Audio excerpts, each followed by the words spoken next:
talking about Perpetual, ba't mo nga naman babaguhin?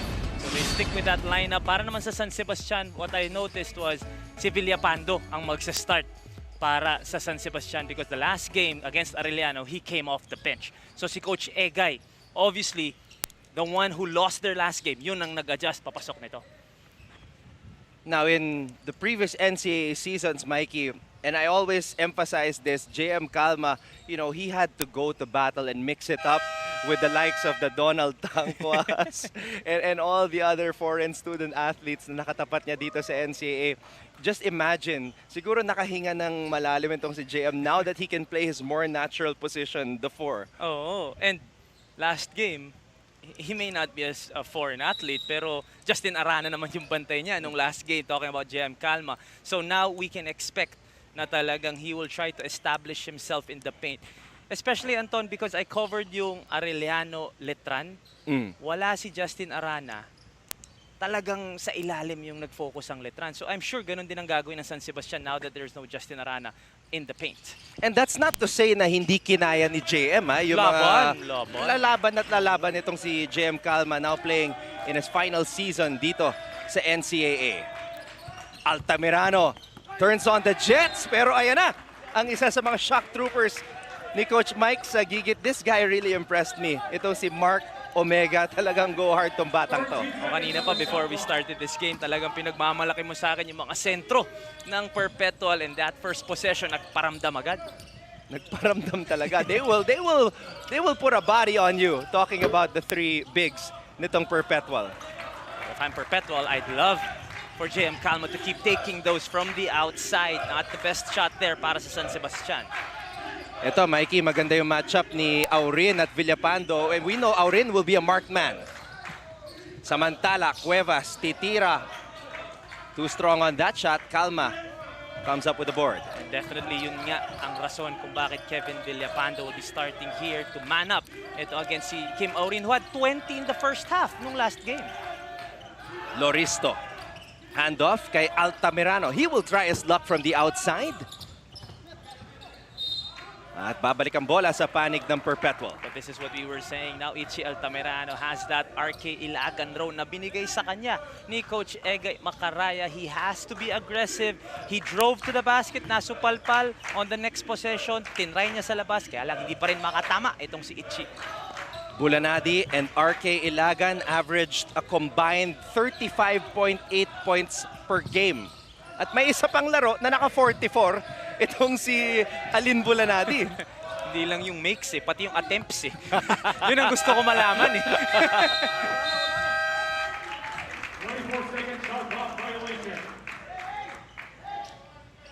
We can see na mas humigpit yung depensa ng San Sebastian knowing what Perpetual is coming from with regards to their last game. A lot of points on the board para sa Perpetual in their first game. And I'm sure nanonood si Coach Egay nung laro ngayon, and they will try to counter that with great defense. Calma. Binigay ang bola dito kay Ichi Altamirano. Calma wants it in the post against Abyss. Trinipple team si JM. Jump shot does not work. Bola mananatili dito sa Golden Stags. Altamirano kontra Egan. Altamirano again from the outside. Confidence, Ichi Altamirano. 3 attempts in 3 possessions for Ichi. And that's exactly what you want to see from him. Spot on. RK Ilagan roll. The RK Ilagan green light.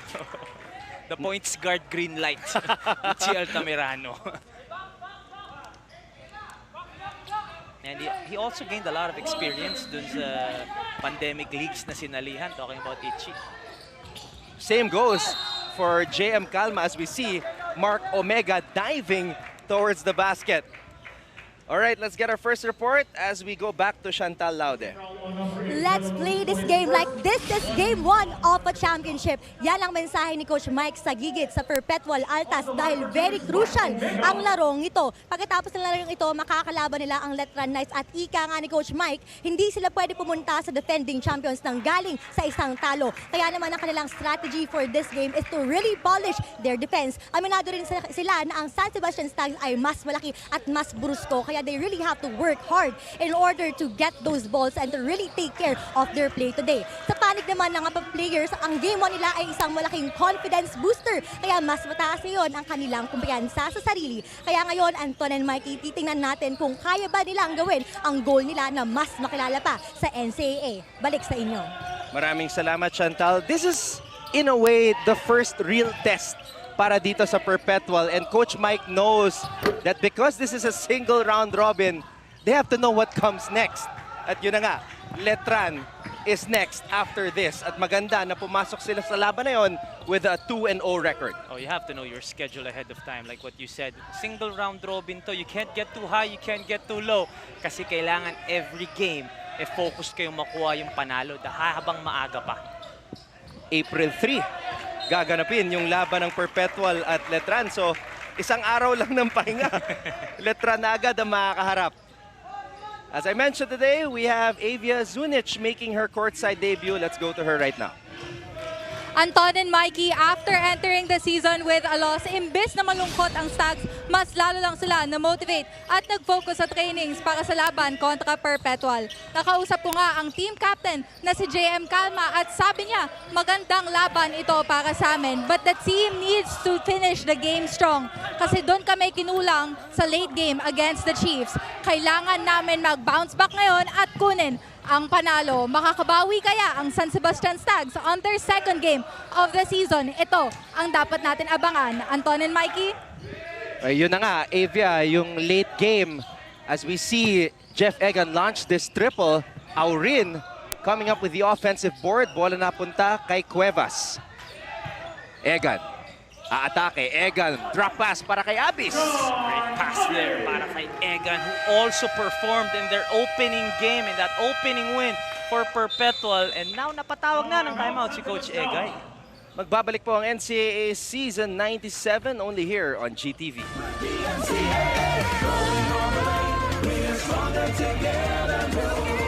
I ask you this question coming off of Avia's report. Sino yung pwede maging closer dito sa kupuran ni Coach Egay Makaray? Oh, it has to be Itchy Altamirano. I mean, you have a lot of vets there. Desoyo is there, Villapando, of course, Calma. But for me, Itchy Altamirano is the main guy who can create a shot for them. As we look at this, kita mo naman, kaya niya off the dribble, off the catch. Just a lot of moves. And the bag is very deep para kay Itchy. Ito naman si Egan, ang ganda ng pasa. Drop pass, papunta sa kanyang big man. Pero talking about Itchy, that's why I believe he can be the closer. Not only is he skillful and he can create his own shot, we were talking about the experience that he gained during the pandemic dun sa mga ligang sinalihan niya. He was coached by a former King Lion in Alex Angeles who was known for clutch shots. So siguradong natuto siya kay Alex Angeles doon. Ating mga players talagang naging busy din during the pandemic. A lot of them had some valuable experiences that they are now using dito sa kanilang pagbabalik sa NCAA. At ayan na naman, Itchy Altamirano launching another triple. And you know who's watching right now, Anton? Let me guess. Jet Sanity. Jet Sanity! Jet Vidal! Ano, kumbaga, sinusuportahan ang Perpetual Altas hanggang ngayon, Jet Sanity. You covered him, di ba? Yeah. That was the time na nagje-Jet Sanity, di ba? Naalala ko, meron pa akong isang game na kinover Jet Sanity versus Teng Sanity. Kita pa eh. But we all know what Jet Vidal has done for this Perpetual community. Before Scotty Thompson, it was Jet Vidal. Sino ulit yung pumalit kay Jet Vidal? I remember talking to the late Valoria. coach. Ayun, si Jong Valoria. Yun yung line eh. Jet Vidal, Valoria, Thompson. Naalala ko, kausap ko si Coach Arik Del Rosario, the late Coach Arik, as we see Omega. Yun nga, tinanong ko, sino papalit kay Vidal? Sabi niya, ito, pamalit ni Vidal, si Jong Valoria. Yun. Pero magaling din Jong Valoria. Ngayon, sinusuportahan pa rin nila yung mga former. Uy! Pang ano yan pang papawis yung mga ganong galaw Egan. Knockout play. Si Loristo nagulat Pang limahan, pang pailaw yun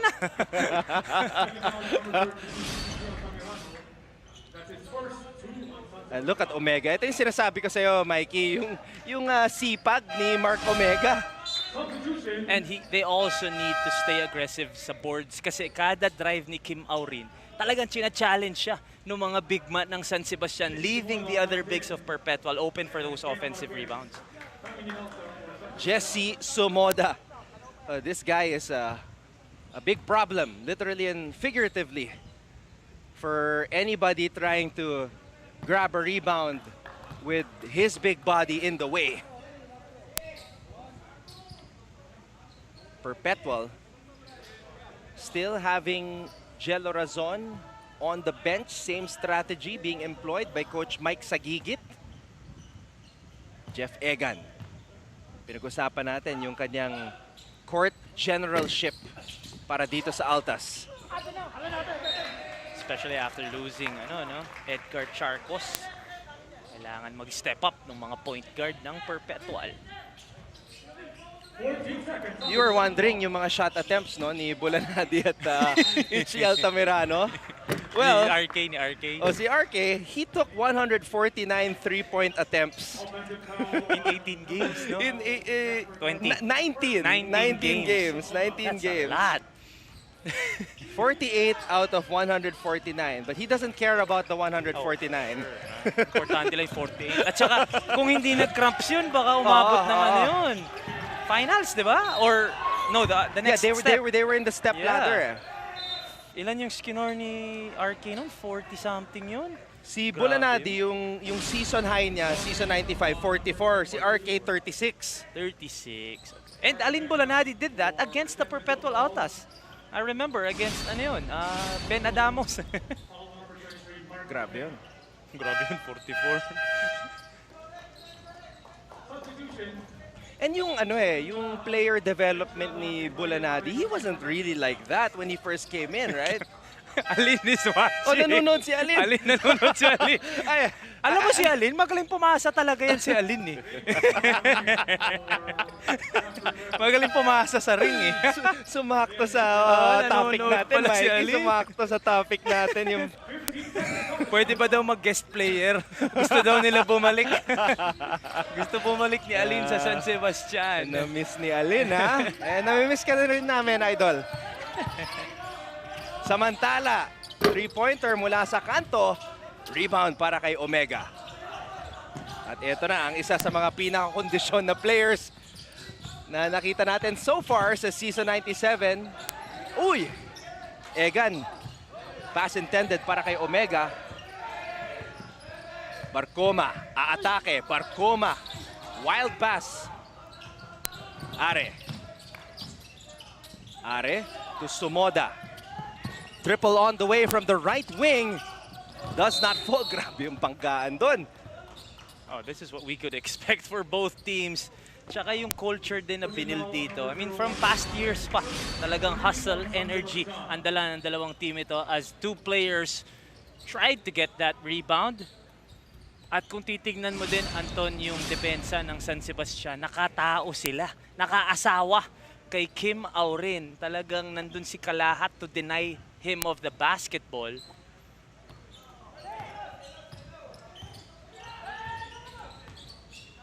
Si Kalahat, 4 yung laro last time no? Tingnan mo, hindi umihelp po. Ngayon, nakatao na kay Kim Aurin. Now, Aurin using that much bigger body now to bang and fade on that shot attempt. Even RK is watching. Oy, idol! Ito yung gusto natin yung connected pa rin tayo sa mga NCAA alumnus natin. Naniniwala ka ba, Anton, sabi ni RK? Pass first na ako ngayon. Di bagay, RK. Hindi, may mga game winner pa rin si RK. Bigat pa rin RK, kung kaka-tune in mo lang, 149 3-point attempts ka daw. 149, tama ba? Yup. In 19 games. Samantala, Barcoma, ang tawag dito kay Ray Joey Barcoma, the Peter Pan daw. Itong si Barcoma, bansag sa kanya ng kanyang mga teammates. At maatake itong si Peter Pan papunta sa ring. Ganda ng atake niya doon. Parang parang boksingero yung katawan Kalahat. Ayan yung mga shock troopers ni Coach Mike sa gigit. Humaharang Tumatalsik yung mga gwardya pag bumabangga eh. That's a great sideline inbounds play para sa Perpetual. Getting that handoff to an open lane papunta sa kanilang backup point guard. He's a pit bull of a point guard itong si Barcoma. Perpetual leads San Sebastian 6-3.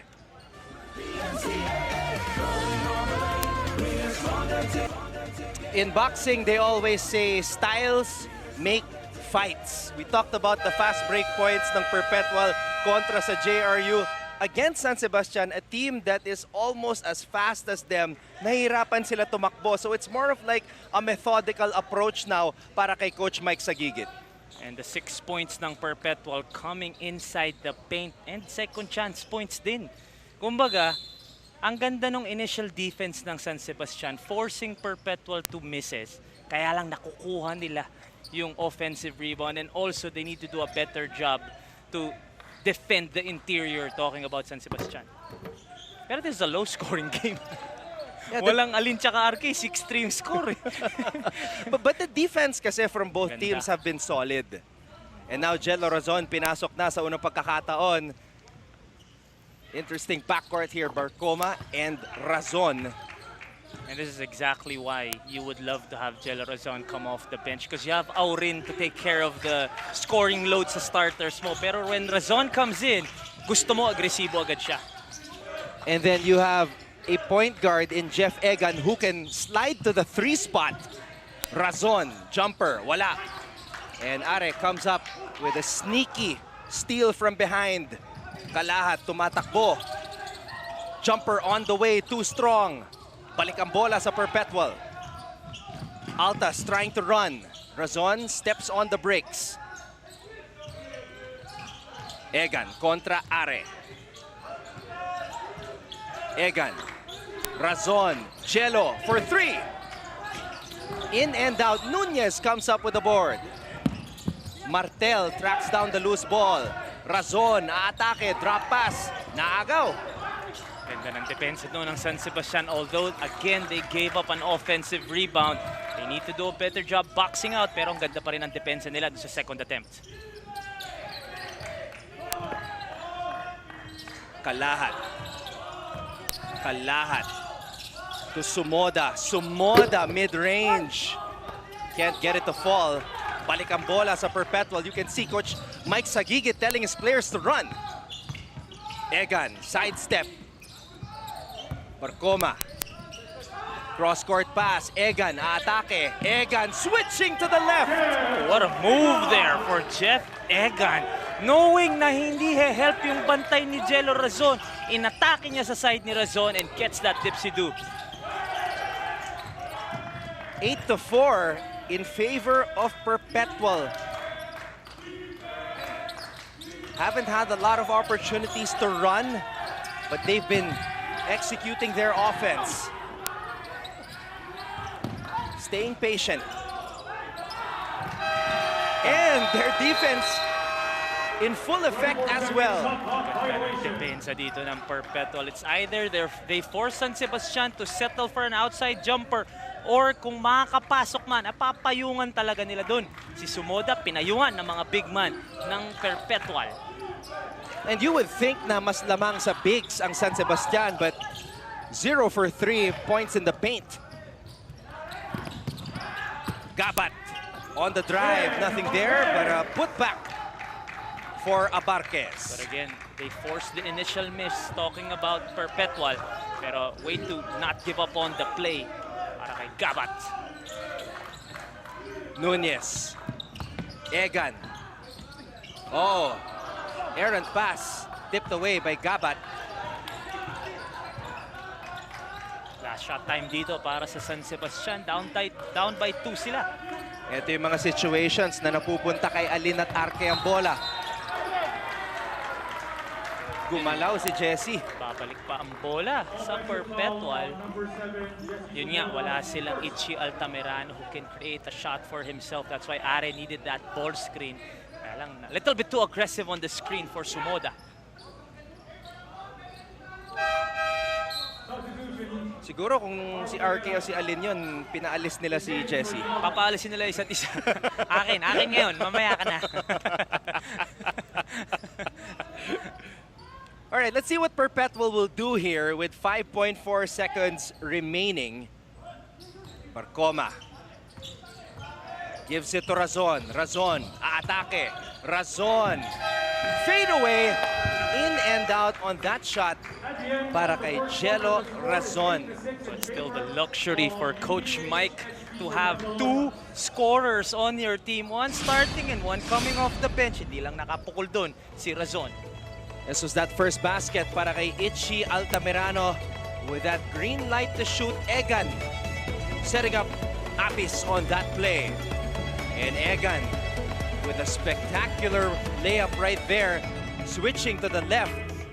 And one of the new players, Gabat, missing, but Ken Abarquez cleaning up the mess. 8-6 ang ating talaan, lamang ang Perpetual kontra sa San Sebastian. You're watching our coverage of NCAA Season 97 right here on GTV.